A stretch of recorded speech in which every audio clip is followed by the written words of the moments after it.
You've been working on yourself for years, reading the books, doing the practices, chasing the healing. But what if the thing you're trying to fix was never broken? There's a particular exhaustion that comes from self-improvement, not the kind that lives in your muscles after a long day, but the kind that settles into your bones when you realize you've been at war with yourself for as long as you can remember. You wake up and the first thought isn't, "Good morning," it's an inventory. What needs fixing today? Which part of you is still not enough? The anxiety that won't quiet, the confidence that won't grow, the past that won't release its grip, the future that won't reveal its shape.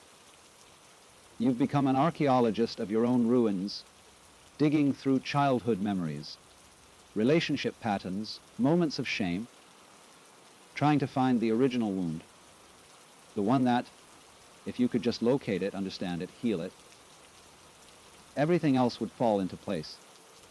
The self-help industry has given you a language for this: trauma, triggers, limiting beliefs, shadow work, inner child.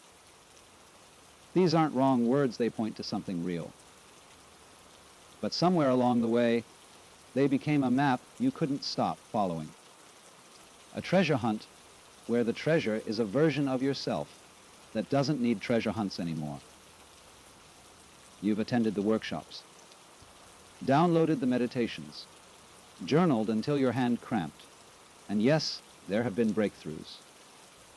Moments of clarity so bright they felt like coming home. But then the next day arrives, and with it, a new deficiency, a new area requiring optimization, a new course promising the final piece of the puzzle. The irony is brutal. The more you try to fix yourself, the more broken you feel. Because the very act of fixing implies something is fundamentally wrong. Every technique becomes evidence, every practice a confession. I am doing this because I am not yet whole. There's a story the Sufis tell about a man who spends his life searching for a precious jewel he believes he's lost. He tears apart his house, sells everything to fund expeditions to distant lands, grows old in his seeking, until one day, exhausted, he reaches up to wipe the sweat from his brow and realizes the jewel has been in his pocket the entire time. But here's what makes that story devastating.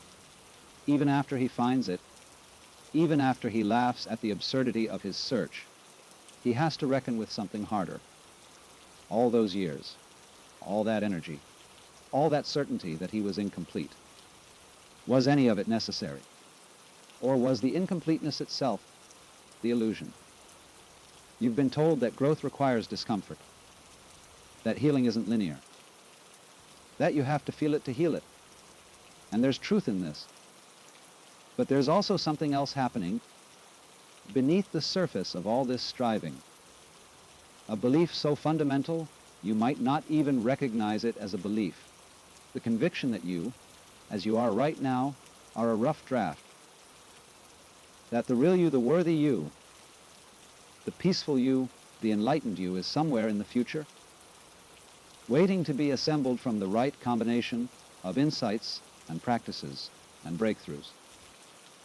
This belief is so woven into the fabric of modern life that questioning it feels almost dangerous. Because if you're not working on yourself, what are you doing? If you're not growing, aren't you stagnating? If you're not healing, aren't you avoiding? The questions themselves reveal the trap. They all assume the same starting point, that you are a problem requiring a solution. But watch what happens in those rare moments when you forget to monitor yourself. When you're laughing so hard you forget you're supposed to be anxious. When you're so absorbed in something beautiful you forget you're supposed to feel inadequate. When you're simply present, not because you practiced presence, but because life became so vivid you couldn't look away.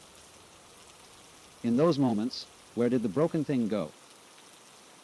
Where was the wound that needed healing? Where was the self that required improvement? It didn't go anywhere. It was never there. Not in the way you thought.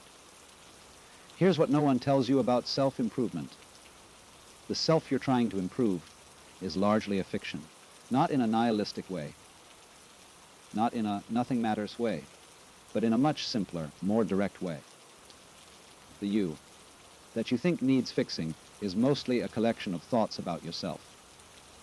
Narratives you've inherited, conclusions you've drawn, identities you've assembled from fragments of experience and other people's opinions and cultural scripts about who you should be.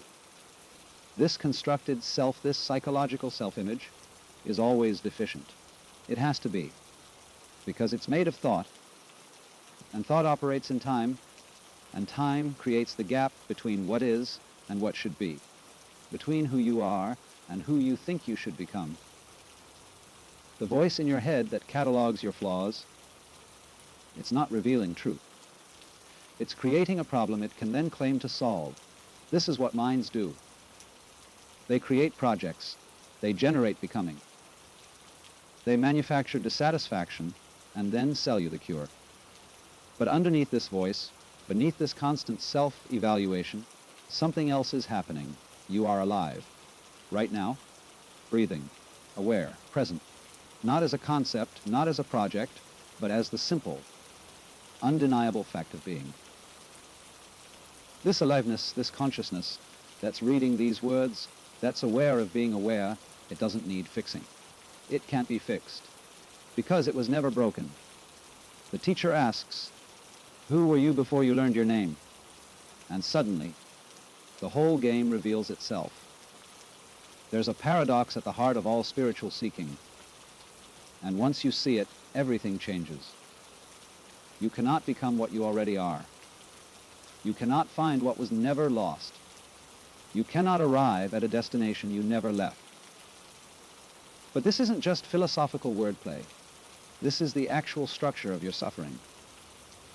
Think about the last time you felt truly anxious.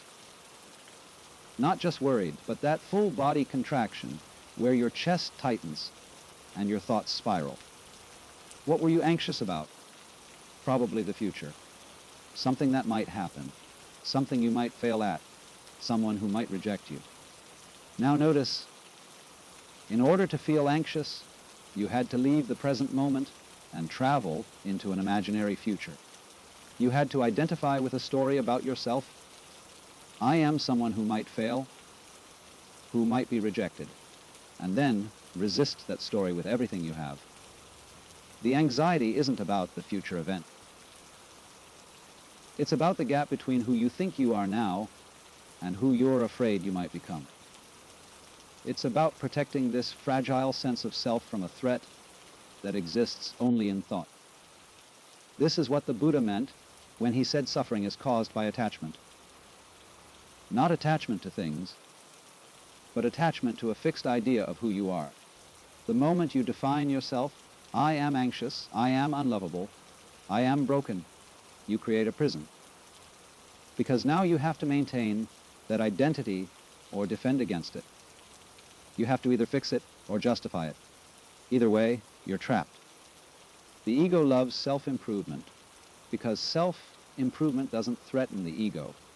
It actually reinforces it. I am someone who is working on myself becomes the new identity, a better one perhaps, more sophisticated, more self-aware, but still a prison, still a story you have to maintain. This is why you can do therapy for years and still feel fundamentally the same, why you can meditate daily and still battle the same demons, why you can understand your patterns intellectually and still repeat them compulsively. Because you're trying to use thought to escape thought. You're trying to use the self to transcend the self. It's like trying to make a wave permanent. The wave says, I must become better, higher, more impressive. But the wave is already the ocean. It was never separate. The movement toward improvement is itself the forgetting of what's already true. The mystics have been saying this in different languages for thousands of years. Rumi, what you seek is seeking you. Ramana Maharshi, There is no greater mystery than this being reality ourselves. We seek to gain reality. Zen. Before enlightenment, chop wood, carry water. After enlightenment, chop wood, carry water. What they're all pointing to is the same recognition. You are not a project. You are not something that needs to be completed. You are the space in which all projects arise and dissolve. Think of it this way. Right now, thoughts are appearing in your awareness. Emotions are moving through. Sensations are presenting themselves.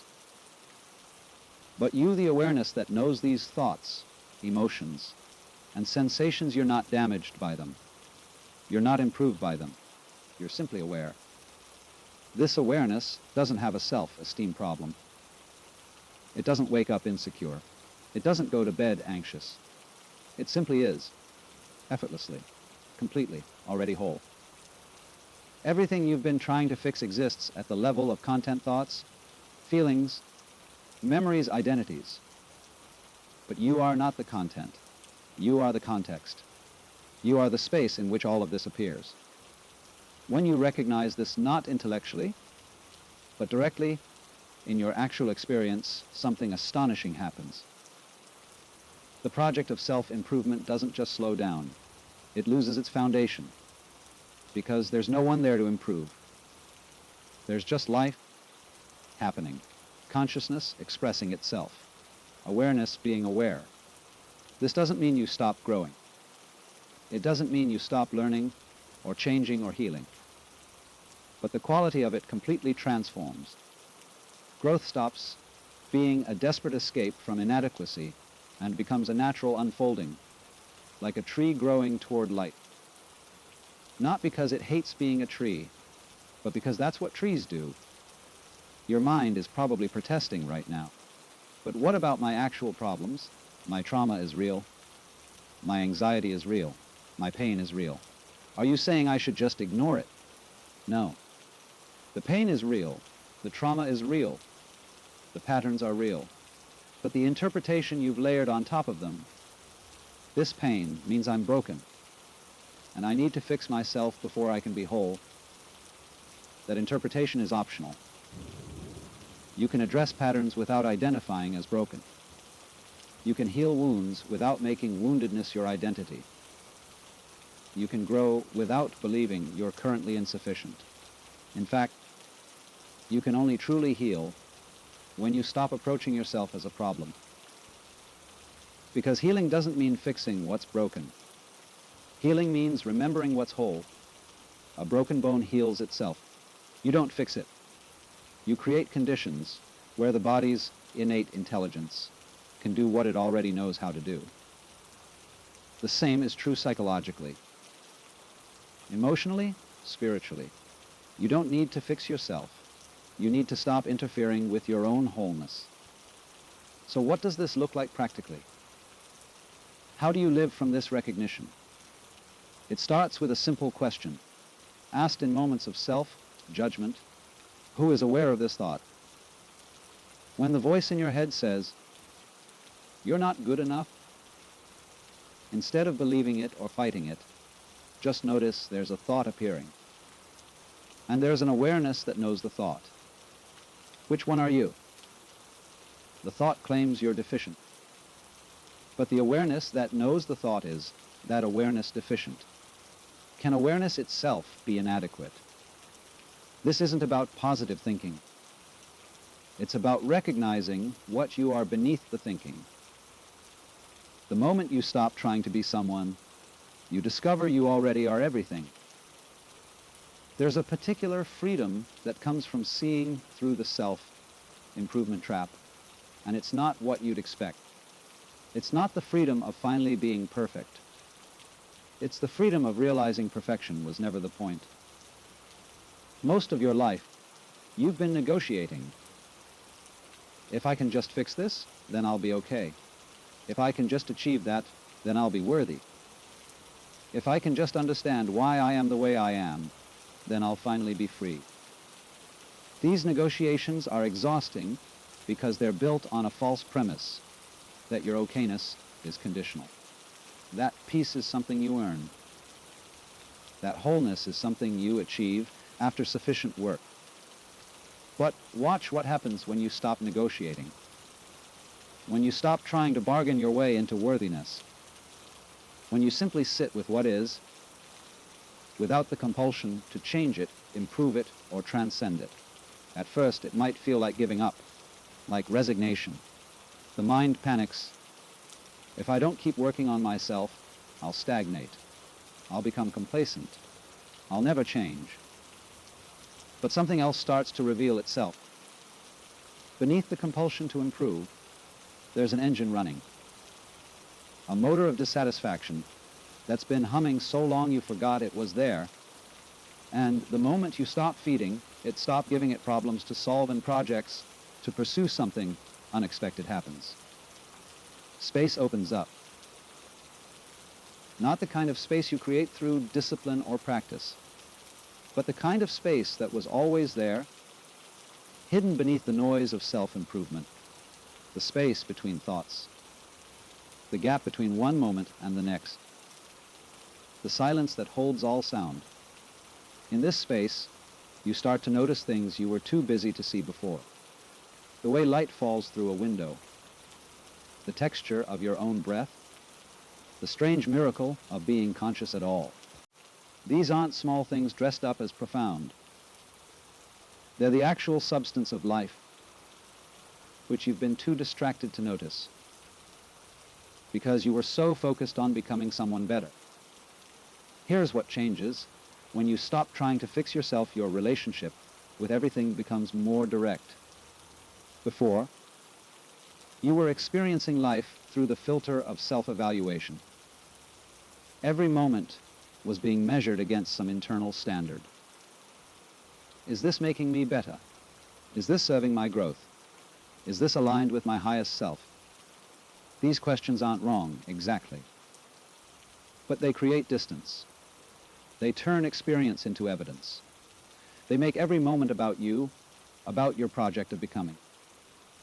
But when you drop the project, even for a moment, you start to experience things for what they are. Not as tools for your improvement, but as themselves. A conversation isn't a chance to practice better communication skills. It's just two people sharing a liveness. A difficult emotion isn't a test or a sign of regression. It's just energy moving through. This directness is what the mystics call presence. Not presence as a technique or a state to achieve, but presence as what remains when you stop leaving, when you stop projecting into the future or excavating the past, when you stop measuring yourself against an imaginary ideal. And in this presence, something remarkable happens. You start to act from wholeness rather than deficiency. The actions might look the same from the outside. You still go to therapy. You still exercise. You still read and learn and grow. But the motivation underneath has completely shifted. You're not running away from inadequacy anymore. You're simply expressing what wants to be expressed. Caring for this body, this mind, this life, not because it's broken, but because it's here, and care is the natural response to what's precious. But, you might ask, if I stop trying to fix myself, won't I just stay stuck in my patterns? Won't I just keep doing the same destructive things? Here's the paradox. Real change only happens when you stop trying to change. Not because you give up on change, but because trying to change reinforces the belief that you need to be different. And that belief, that fundamental rejection of what is the actual obstacle. Think about a time you tried to force yourself to stop being anxious. How did that work? The trying itself created more anxiety, because trying to not be anxious requires you to identify as an anxious person who shouldn't be anxious. You're at war with yourself, and in war, there are no winners.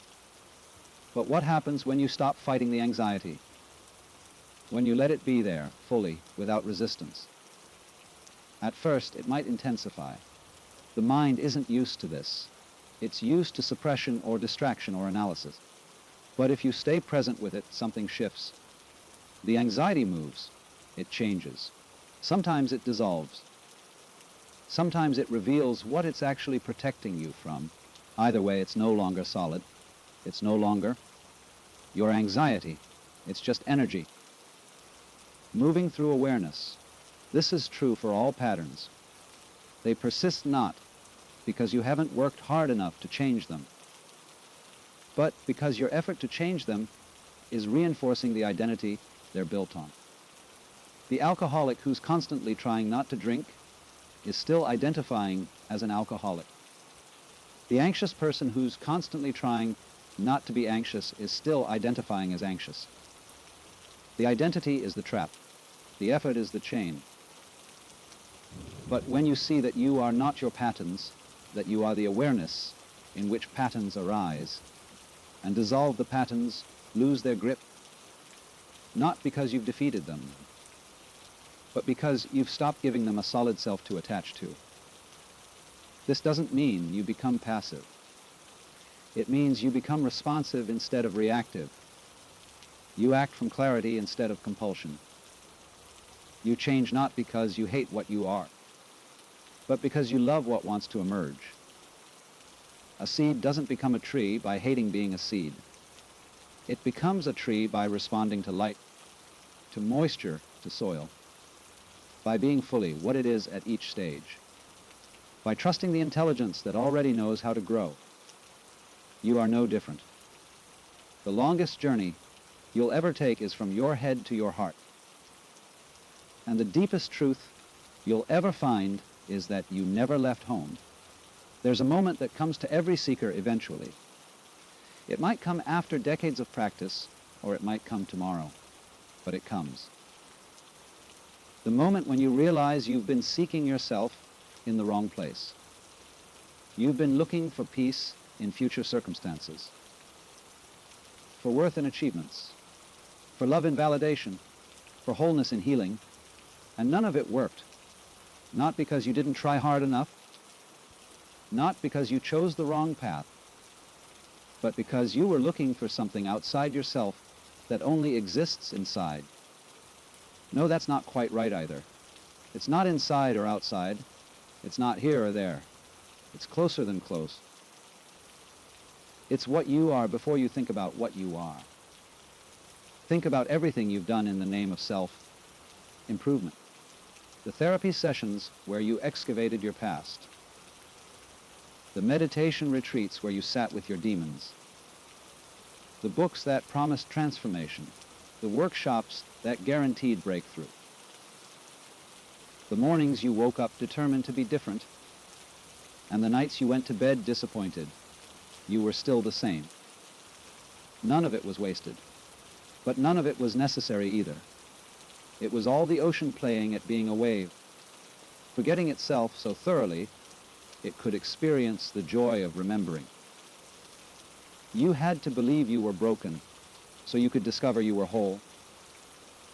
You had to seek so intensely you could finally see the seeking itself was the veil. This is the cosmic joke. The entire spiritual journey is about getting tired enough of seeking that you finally stop and notice what's already here. You can't skip this. You can't shortcut it.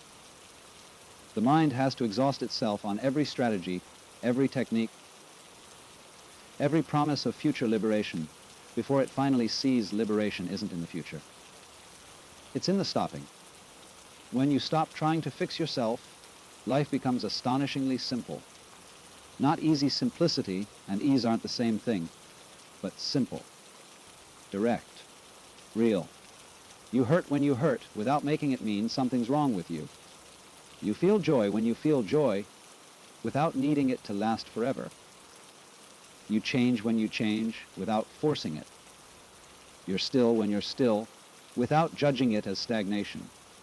You become like water, not trying to be water, just being it, flowing where there's an opening, still where there's no movement, never questioning whether it's water incorrectly, never worried it's not water enough. This is what the sages mean by natural mind. Not a special state you achieve through practice, but the basic state that's always here when you're not trying to be someone else, when you're not maintaining an image, when you're not protecting an identity, and from this naturalness, real transformation happens. Not transformation as becoming different, but transformation as becoming more authentically what you already are. The oak tree doesn't become an oak tree. It reveals the oakness that was already encoded in the acorn. So here's what I'm inviting you to try.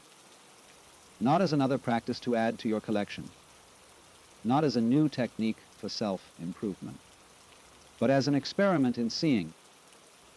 The next time you notice yourself in self-judgment mode, cataloging your flaws, measuring your progress, comparing yourself to who you think you should be, just pause. Don't try to stop the judgment. Don't try to replace it with positive thinking. Just notice there are thoughts happening.